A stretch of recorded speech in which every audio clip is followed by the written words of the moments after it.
Palabra de experto, una sección auspiciada por Fundación Loma Negra. Ya tenemos en línea a Gabriel Castelli, director general de Cáritas Argentina, justamente para revisar un poco, ¿no? Cuando hablamos de las empresas trabajando en responsabilidad social, una de las áreas en las que también más trabajan tiene que ver con educación y también con el tema de pobreza. ¿Por qué las empresas deciden de alguna manera intervenir en estos temas? ¿Cómo es el contexto social? ¿Cómo es esta distribución de la riqueza? Es una pregunta que normalmente circula, ¿no? Que a veces incluso genera desconfianza, es decir, ¿por qué las empresas están haciendo eso? Entonces, un poco hablar cuál es el nuevo rol de las empresas en un contexto global e incluso distinto, ¿no? Exactamente, para eso lo tenemos en línea a Gabriel Castelli, director general de Cáritas Argentina. Hola Gabriel, ¿cómo estás? ¿Qué tal? ¿Cómo estamos? Bien, Estefanía Giganti y María Rigu, te saludamos. Bueno, contanos, Gabriel, un poco, sabemos, ¿no? Desde los que hablamos de la RC cotidianamente, ¿no? Las empresas que van mucho más allá, digamos, de esta obligación legal que tienen, digamos, que deciden intervenir en temas de RCE, y muchas veces, como decíamos, bueno, trabajan en temas de educación, en temas de pobreza, tratando de cubrir esta brecha que sabemos que existe y que obviamente el principal rol en esto lo tienen los estados, pero sumando, digamos, o articulando las empresas también con organizaciones sociales, con los estados, con distintos actores, ONGs, tercer sector. ¿Cómo es, digamos, un poco para tener el marco, digamos, vos que tenés el día a día y un poco el termómetro de lo que tiene que ver con esta distribución de la riqueza, que sabemos que lamentablemente, a pesar de muchos otros avances, estamos en retroceso? Contanos un poco estas estadísticas, ¿qué dice Naciones Unidas con respecto a estas las cifras duras? Bueno, yo creo que en el fondo esta gran desigualdad que se da en la distribución de la riqueza, incluso estas cifras que a veces realmente son impactantes, porque cuando te hablan de que más de 1.000 millones de personas viven con menos de $1 por día, realmente uno dice, miércoles, ¿cómo puede ser que un continente como el nuestro, un país como Argentina, para ir más a lo concreto, pueda tener semejante nivel de desigualdad, donde entre las cifras oficiales, las privadas, estás hablando de entre un 20 y un 30% de las familias del país que realmente no tienen lo necesario para un nivel de vida digna? Frente a esa realidad, yo creo que lo que surge es el planteamiento, y ojalá sea esta la decisión que mueve a muchas de las empresas a comprometerse para ser artífices o ser agentes de cambio de esta realidad social, en donde hay un convencimiento de que el Estado solo no puede. Donde, si bien, como vos decías, el Estado es el principal responsable, lamentablemente cubrir todas las necesidades que surgen de esta desigualdad de oportunidades van a llevar tanto tiempo que sería injusto pedirle a los pobres que esperen hasta que la situación del país mejore para enfrentar su situación mejor para sus vidas, ¿no? Entonces ahí es donde los programas de responsabilidad social tienen una importancia clave, porque la empresa no se contenta solamente con cumplir con todo el marco legal y normativo, pagando los impuestos que corresponden, sino da un paso más allá en este esfuerzo de entender la pobreza como una realidad compleja, difícil, que trasciende el mero análisis de ingreso económico por familia, sino descubrir ese rostro nuevo de la pobreza, que es la falta de igualdad en sistemas de salud, la falta de un acceso a una educación de calidad, la falta de un acceso a la justicia. Entonces, todo ese tipo de cosas hacen que las empresas traten de identificar aquellas áreas donde se sienten más identificadas por la labor que realizan, o por lo que significa en términos de definiciones que se toman a nivel global, a nivel nacional, e intentan volcar parte de sus recursos a estas tareas concretas, pero con una actitud, yo diría, que con el tiempo ha ido cambiando, de lo que antes era por ahí una acción puramente asistencialista, de lavar la cara, de quedar bien con la sociedad, y volcar esos recursos hacia acciones un poco más trabajadas, que busquen, ¿no?, más la promoción humana de la familia y de la persona que el mero asistencialismo, tranquilizador de conciencia, digamos, ¿no? Pues llamarlo así como yo lo veo a veces. Y un poco, Gabriel, con tu experiencia en Cáritas, decimos que hay un nuevo rol en las empresas porque el Estado no alcanza, porque hoy por hoy este problema tan complejo, como vos decías, de la pobreza y de la exclusión, ya necesita de varios actores trabajando juntos. ¿Cómo nos va a los argentinos trabajando juntos? Esto de empresas, organizaciones sociales, estados, sabemos, no sabemos, caminamos. Que tenemos, ¿no? O sea, en el fondo, hace 30 años el índice de pobreza de la provincia de Buenos Aires era del 4%, por ejemplo.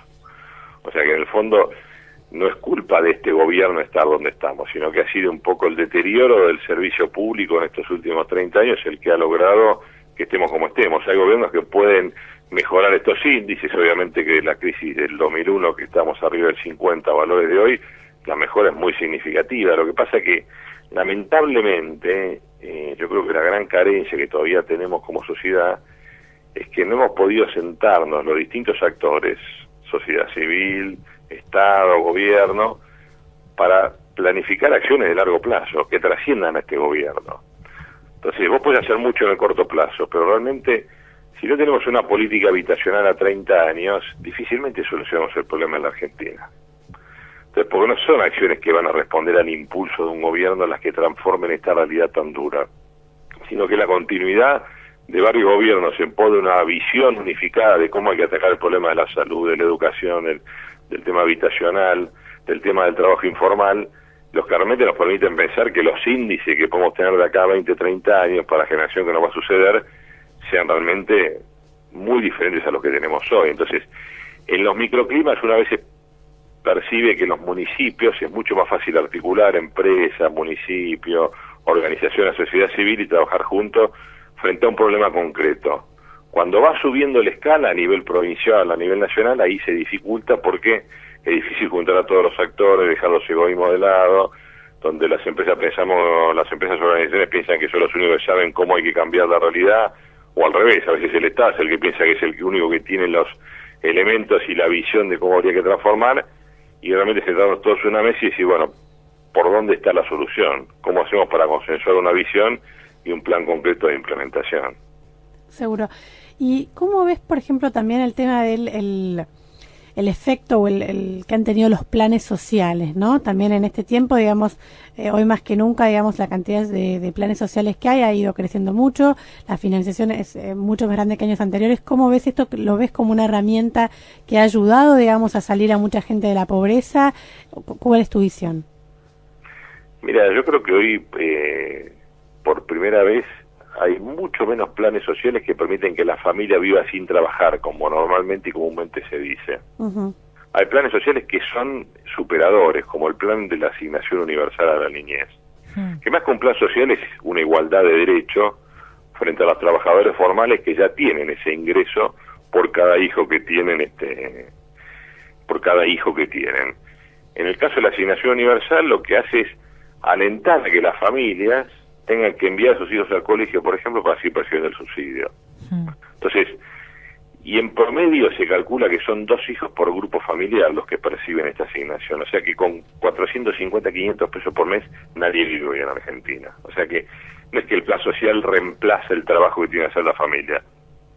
Gracias a Dios, hoy hay una tasa de subempleo, de desempleo muy baja que hace que realmente sea bastante fácil que la gente encuentre trabajo. Entonces, son muy pocos los planes sociales que reemplazan el trabajo de la familia, hoy. Prácticamente ninguno.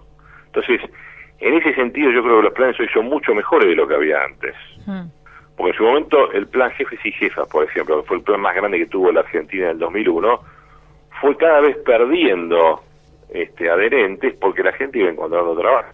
De hecho, cuando se reemplazó el plan Jefes y Jefas por la asignación universal, de 2.400.000 beneficiarios que había en el 2001, estaba en ese momento en 400.000 beneficiarios.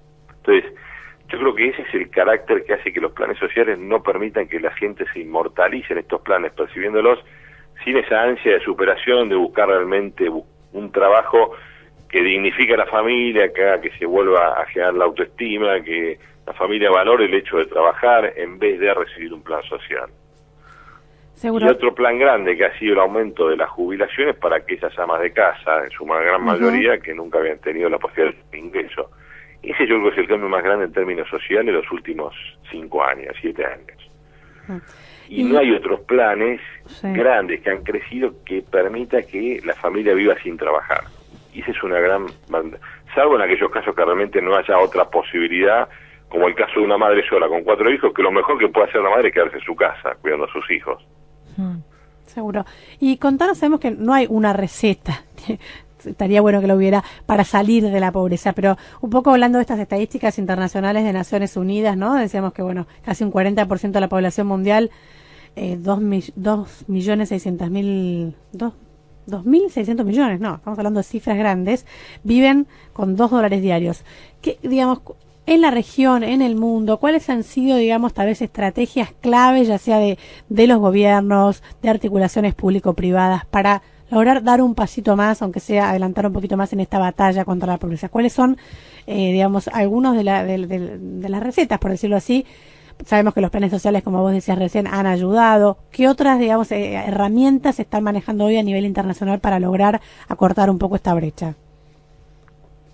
Mira, lamentablemente para mi gusto, hay muchas acciones a nivel mundial que podrían tomarse, sobre todo para disminuir el nivel de indigencia, que es donde realmente la familia ni siquiera tiene lo mínimo para la subsistencia. Donde vos ves, frente a situaciones de crisis como la que está atravesando Europa, son miles de millones de euros que se ponen a disposición de los países para solucionar crisis económicas. Uh-huh. Y sin embargo nunca estuvo en la misma medida una decisión política de constituir fondos, programas con aporte de los países en mejor situación económica para solucionar el problema de la pobreza, de la pobreza extrema. Claro. Eso lamentablemente no se ve. Sin embargo, la realidad concreta demuestra que no hay mejor solución para atacar los problemas de pobreza e indigencia que un país que esté en movimiento, con crecimiento, que pueda sobre todo solucionar los problemas más graves de la pobreza, que es el desempleo, o sea, la falta de trabajo y la falta de educación. Esas son, sin ningún lugar a duda, lo que mejor ataca este problema de la indigencia extrema. Ahora, obviamente que hay países que no están en situación de revertir esto, y hay otros que lo pueden hacer solamente merced a una organización interna. Entonces, en muchos casos, yo creo que lo que se comprueba es la incapacidad de los gobiernos para gestionar adecuadamente los recursos. Es incapacidad realmente. Falta de gente idónea o falta de estructura dentro de un país como para realmente poder lograr una transformación seria. Y Haití es un caso claro, digamos. Uh-huh, es el país más pobre de toda América Latina, que frente al terremoto ha recibido millones de dólares en ayuda, y sin embargo la dificultad externa de ayudar a organizar un país y la dificultad interna de poder organizarse hace que a veces no sea posible revertir drásticamente los niveles de pobreza que tiene. Sí, no es un problema de fondos, claramente. Claro, muchas veces no es un problema de plata, sino Argentina es imperdonable que tenga todavía situaciones de nutrición. Sí. Porque no es un problema de plata, es un problema de que no sabemos organizarnos, sociedad civil, municipios y provincias, para revertir el tema de la desnutrición infantil. No es plata, es identificar los lugares y saber cómo atacar esas dificultades de manera consistente en el tiempo. Bueno, Gabriel, nos dejaste pensando a todos. Vamos a aprovechar para dar los teléfonos 5246-0244, 5246-0244. Muchísimas gracias por la comunicación y seguramente vamos a tener que seguir charlando porque esto lleva tiempo. Como decías, esto de sentarse a largo plazo con todos los actores y generar políticas, digamos, que que ayuden a planificar el largo plazo, justamente. Lo último que te agregaría es que cuando hablamos así en el macroclima, uno siente que la responsabilidad está fuera de uno. Uh-huh. Y yo creo que el gran llamado que nosotros y que yo descubrí en este mundo tan particular que es el de Cáritas al servicio de los más pobres, es que cada uno de los argentinos podemos dar algo. Totalmente. Tiempo, afecto, plata, y eso es mucho cuando uno lo multiplica en los 40 millones de argentinos que formamos esta gran nación, que podría realmente lograr cambios mucho más sustantivos, en la medida que entendamos que la responsabilidad no está fuera, sino que también nosotros somos parte de la solución del problema. Seguro. Sí, además esto que decíamos, hay que sentarse y nos tenemos que sentar todos, o sea, ya no es un problema del otro, no es el actor público, no es el actor privado, no es la empresa, somos todos, ¿no? Que hay que ponernos a trabajar. Me parece que es un buen mensaje final para la acción, digamos, ¿no? Para poder pensar, cómo nos ponemos en movimiento. Gracias, Gabriel, No, muchas gracias a usted por llamarme, Chao. Hasta luego. Era Gabriel Castelli, director general de Cáritas Argentina. Ya venimos.